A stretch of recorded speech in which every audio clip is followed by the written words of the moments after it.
Well, hi everyone, and welcome to Pal Detect. Today I have a very special video for you about a genre of photography that's not often discussed, crime scene photography. For today's video, I met with Tom Lang. He's a former LAPD homicide detective who, over 29 years, has worked on more than 250 homicide investigations.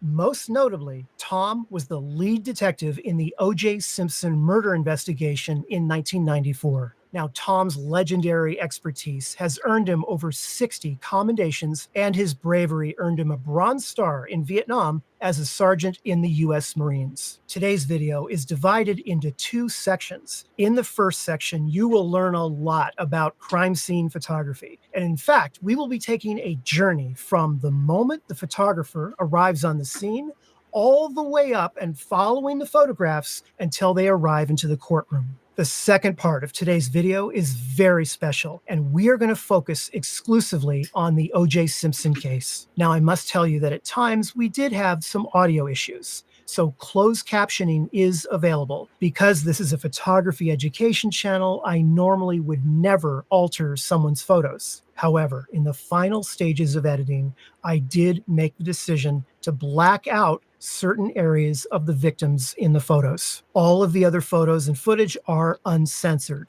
Viewer discretion is definitely advised. Now, let's meet Tom and begin our journey at the crime scene.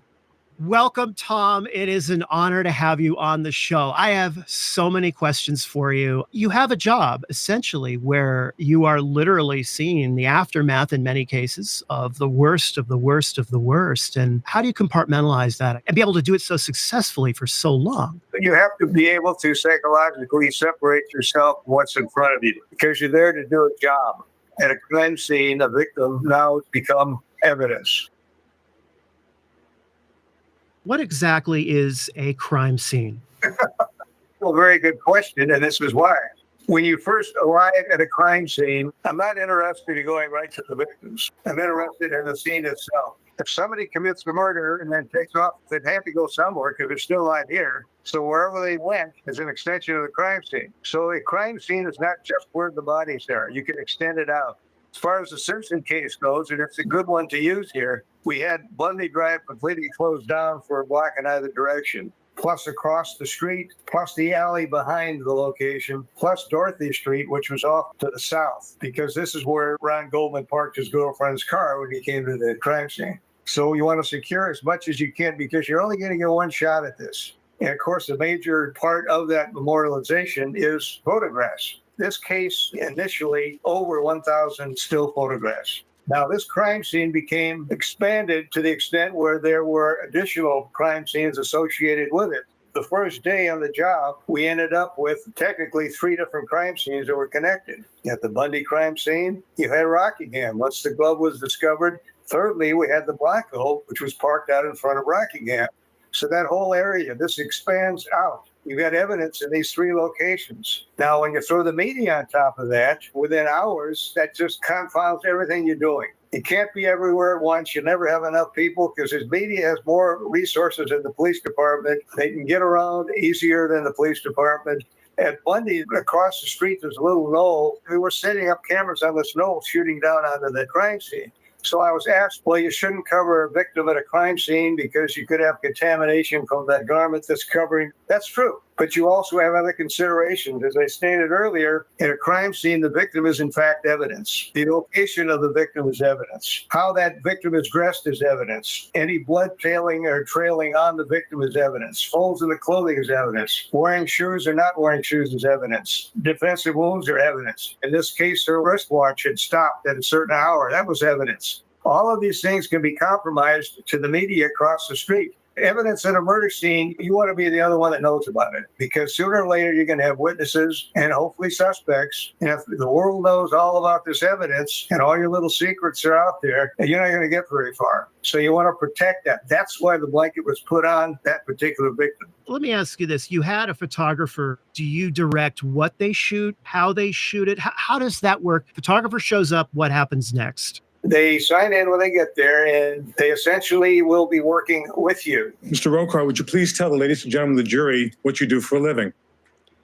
I'm a photographer for the city of Los Angeles, assigned to the police department. Now, I always began with start on the outside and move in, get orientation shots. So I had to go out and start shooting from Bundy out to in. You've got Dorothy Street to the south. Ron Goldman parked his girlfriend's car there. You had the alley in the rear. So I got overall orienting shots, and these photographers know what we want. They know how to get up high and take them down. Eventually, I'm going to take overhead shots from a chopper or a drone or whatever else. You have the front area here, you want that taken before you even get near the bodies. The bodies are probably the very last thing we're going to deal with. What you see on television sometimes is a homicide cop comes to the scene and they go right up to the bodies and they're going through the bodies and they're turning the body over and they're going through their pockets and they're looking at the eyes. You don't do that. You don't ever touch a body at a crime scene. That's the coroner's job. Once the coroner gets there, they will do an independent investigation of the body and what's on the body. If the body is holding a gun, you don't take the gun. If there's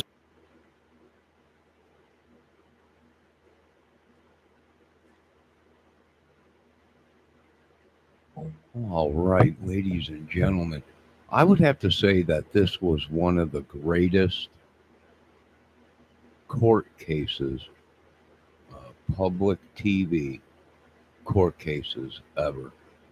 And I would have to say that these detectives couldn't have done a better job at what they do. This was an incredible case. The things we knew before this case even went into court, as you can see right here, the evidence, photos, videos of the crime scene before it went even into court. That was phenomenal back then at that time. Just a phenomenal case. And the way they collected evidence in every little photo, over 1,000 still photos. What a unbelievable. And you had numerous crime scene places. Incredible job. I do believe they had the proof. And it wasn't coincidence that the trail of blood led. It led everywhere that O.J. Simpson said he was. And we're going to start going through, recapping this case, because this is a crime investigator's dream case. I mean, this is a case where these cops did their job. No, everyone's saying, well, Furman was racist, the police were racist. You know what? They might have been, but the evidence that they brought to the public and let the public see was 100% pointed to only one person, and that was O.J. Simpson. And no way around it. Maybe possibly two, but I don't think so. Probably just one. Maybe, possibly, he had a driver, right? He did the murders, but then walked back to his vehicle, and there was someone in the vehicle that drove him back home. Well, that's possible. But the evidence that they produce, and Mr. Landry and Tom Landry and or Lang, or whatever his name was, and the other investigators, the evidence that they brought forward was just phenomenal. It was just phenomenal. It didn't take a rocket scientist to connect the dots. And that's exactly what they did. Once they seen him and seen a cut, they a cut on his finger. They had a glove with a cut on it on that same hand. The blood trail that led right to his house. Incredible case. And this should be shown throughout the police in investigating colleges and schools of how to investigate a case. Because I would have to say no matter what anyone says, if they were racist, if not, if it was corrupt, whatever, the evidence that they showed was 100% no way could have been anybody else than O.J. Simpson. So we will be back. I know it's late right now. It's 2 o'clock in the morning. And we will be back maybe tomorrow we're going to recap this whole thing, this whole video. And then I think we might recap the court case itself, which was incredible. I mean, it was just incredible for the whole public to see. At that time was unheard of, and they opened the doors to everything. Not like the Delphi case or a couple other cases. This was for the whole world to see. And I do believe the evidence that they produced did prove that it could have only been one person. All the evidence pointed towards it, and it was just a phenomenal case. So you folks sleep real good. We're going to brush through real quick through this case a little bit further. We're going to touch off. This is like an hour video. We're going to get to the middle of it now. But we could make this easy on both of you. You just come with me and answer a couple of questions with me. Would you do that? OJ is a sociopath, okay? He would do that. He said, yeah, well, why did I do that? Well, I wanted him to cooperate with me because I'm going to work for something especially accused, because I knew what we had up to see. Presumably, he doesn't realize that there were footwear impressions left there. Nobody's discussed this. So we're going through his closet with him and locking him. Just Simpson and me. He got the warrant. He's helping me out here. He's pretty high on the suspect list right now, okay? But you don't make that call just yet. So I'm looking in his closet. I'm asking him the obvious. Could you tell me what you were wearing last night? You remember what shoes you had on? Yeah. So he points to a pair of Reeboks. So I pick up the Reeboks, turn them over. It's clearly not what we had at the crime scene. He doesn't know what we had at the crime scene. So I put the Reeboks down and I said, listen, do you mind if I take these shoes? You're not book them. I said, oh, that's okay. Take them. Take anything you want. So I took the Reeboks to get the size. I says, are these your shoes? He says, yeah. Did you ever worn these? He says, yeah, I wore them last night. Okay. I wore Bruno Vallis. You didn't wear these things. Right. But again, I took them to size 12. We're looking for size 12. Eventually, this is inculpatory evidence. As I explained earlier, they were size 10. It's exculpatory. We'd have a problem. But that's the only reason now, through his own admission, I have size 12 shoes. That's conclusive of what we have at the crime scene. That's why you book these things. If we did conducted the so-called was when we asked confrontational interrogation, good cop, bad cop, yelling at him, you think he would have cooperated with me at his home to the extent that he did? Plus, he gave us his blood. He gave us his photographs of his finger, which is evidence against him. All of this stuff is circumstantial, but you put all of this together. Every case is going to have 2 or 3 questionable circumstantial pieces of evidence. When you have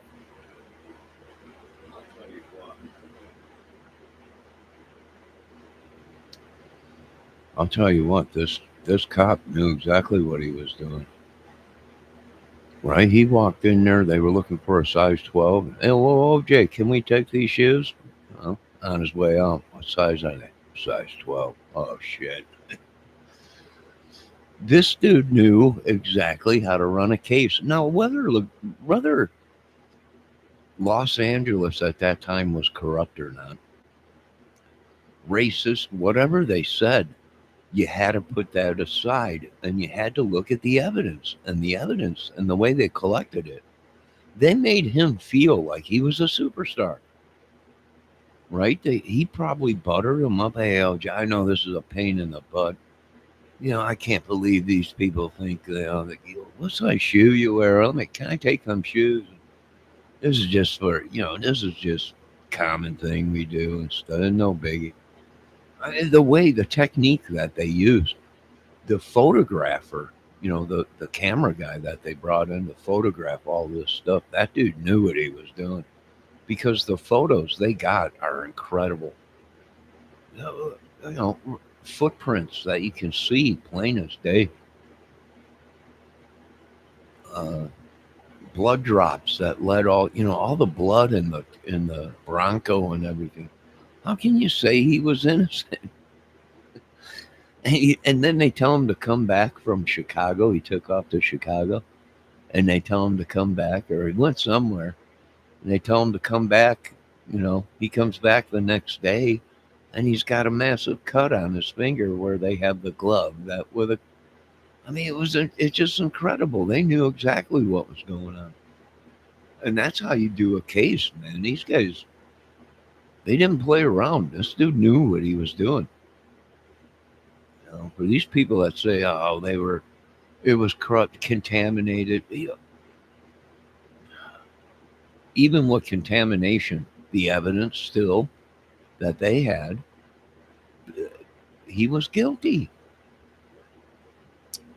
And at that time, I think he's right. At that time,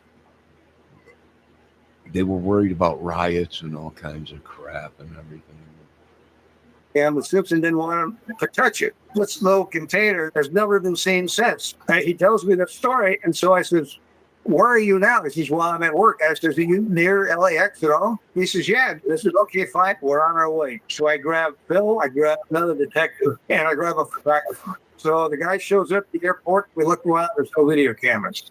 This is 1994. They didn't have video, so we can't look for them. But I see the two trash containers, one on either side. I said, "Is one of these containers?" He says, "Yeah, that one on the list." This is 9 months later. We find out there are free pickups daily. They go to 2 landfills. One of them landfills today, there's a housing development on top of it. The other, who knows? After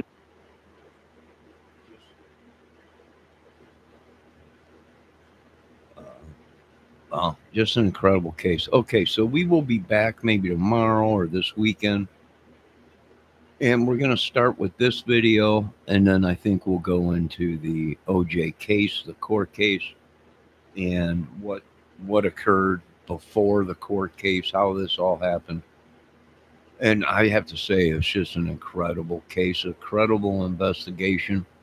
All the people that they had on that case were incredible people. And if you notice, if you watch what they do, I mean, I think they did stuff pretty good with not contaminating stuff. There was a couple incidents of a little bit of contamination, but I think they had a case from the word go with OJ's blood being there. And that's really all they needed, was his blood being there at the crime scene and at his house. And what else was at OJ's house? Nicole's and